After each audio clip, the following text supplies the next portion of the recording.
আসসালামু আলাইকুম, সবাই কেমন আছেন? আশা করি সবাই ভালো আছেন। তো দেখেন, এই যে ব্যাগপত্র গুছিয়ে নিয়েছি।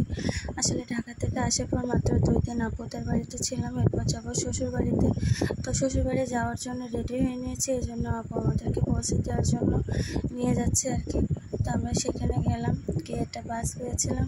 তারপরে বাসের ভিতরে যে উঠে পড়েছে।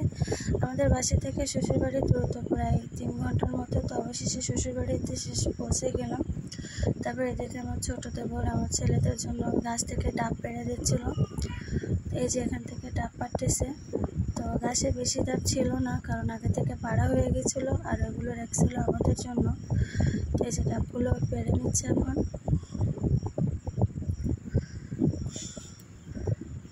তারপরে ডাবগুলো পাড়ার পরে কাটাকাটি করছিলাম।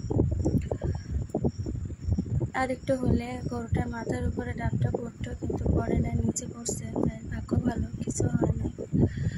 গাছ থেকে নেমে এবার আমার ছেলের জন্য ডাব কেটে দিচ্ছে। আমার ছোটো ছেলে এখানে দাঁড়িয়ে আছে।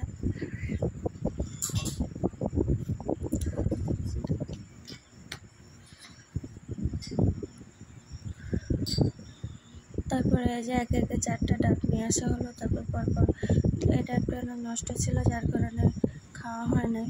পরবর্তীতে আরও একটা ডাব নষ্ট হয়েছিল, তারপরে ডাব দুটো ভালো ছিল।